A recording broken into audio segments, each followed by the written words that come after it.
सीमांचल के यूथ को मेरे लिए जो पैगाम होगा कि आप अब सिर्फ वोटर नहीं बनेंगे। अब आपकी ज़िम्मेदारी हो जाती है कि अब आपको लीडर बनकर इस क्षेत्र को सँभालना होगा। फैज़ान अहमद अकेले कब किसी नेता के टारगेट में आ जाए, कब किसके पिस्टल के अधीन आ जाए, नहीं कह सकते।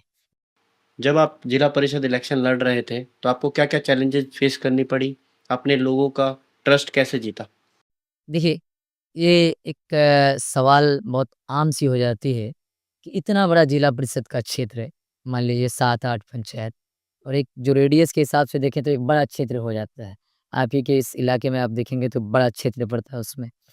तो बिहार हो, बंगाल हो, इसमें एक भौकाल आम बात है। फॉर्च्यूनर का भौकाल, स्कॉर्पियो का भौकाल, फिर महिंद्रा थार का भौकाल।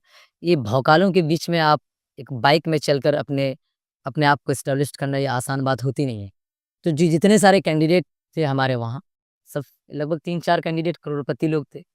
सब लोगों के पास अलग-अलग सिस्टम था और जो वहाँ विधायक लड़े थे उस क्षेत्र से, वो जब विधायक विधानसभा चुनाव हार गए, तो जिला परिषद का भी चुनाव लड़े।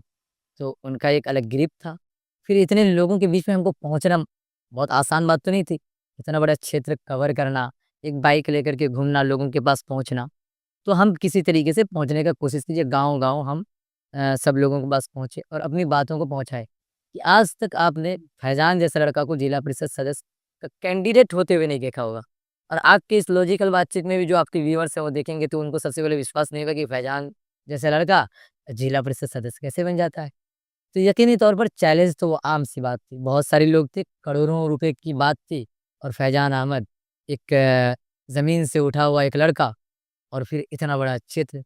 तो यहाँ पर युवाओं की एक बहुत बड़ी भागीदारी हो जाती है। युवाओं ने हमें जम कर के हमारा साथ दिया, सपोर्ट किया और यूथ को आज भी ये लगता है कि फैज़ान अहमद युवाओं के लिए एक प्रेरणा है।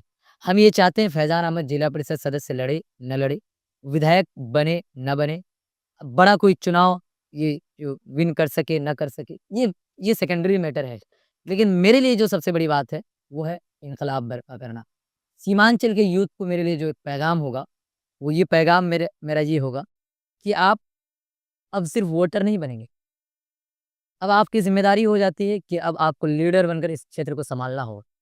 फैज़ान अहमद अकेले कब किसी नेता के टारगेट में आ जाए, कब किसके पिस्टल के अधीन आ जाए, नहीं कह सकते। बिहार, बंगाल में एक चीज़ें आम है। दौड़ाते हुए नेताओं को गोली मार देना ये आम सी बात है। आपने देखा ही होगा न्यूज़पेपरों में कि फलाना लीडर का मर्डर हो गया, ये आम सी बात है। तो हम ये चाहते हैं कि इनकलाब की जो शुरुआत हुई है, वो फैज़ान अहमद से ही ख़त्म और वहाँ से बंद नहीं होनी चाहिए। हमारे तौर पर बहुत सारे युवाओं को राजनीति में आने की ज़रूरत है। तो ये मेरा जो सफ़र था इसमें युवाओं की बहुत बड़ी भागीदारी थी और उनका योगदान रहा है। मेरी माँओं का, जो बुज़ुर्गों का इसमें योगदान रहा है, इसको भुलाया नहीं जा सकता है। आज भी उन लोगों का दिली जो लगाव है वो फैज़ान अहमद के साथ है। फैज़ान अहमद हर एक मुद्दों पर मुखर रूप से बोलता है, तो बहुत सारे नेताओं के पेट में दर्द भी होती है।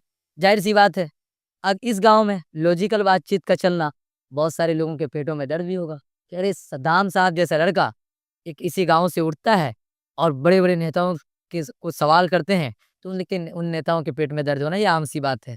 फैज़ान जैसा लड़का जिनके बॉडी में 45 केजी गोश्त नहीं है, वो कैसे बोल लेता है? तो लोगों के पेट में दर्द होगी। फिर हमारी जो लड़ाई है वो जारी रही और 2021 के नवंबर में जो चुनाव हुआ, वो सीमांचल के इतिहास में एक नया इतिहास लिख दिया कि न पैसों का भौकाल चलेगा, न शोहरत का दबदबा। अब सिर्फ चलेगा तो युवाओं का मोहब्बत और युवाओं की मोहब्बत ने ये दिखा दिया 2021 के 26 नवंबर में कि फैज़ान अहमद जिला परिषद चुनाव जीत चुका है। फिर वहाँ से हमारा ये सिलसिला जारी हुआ।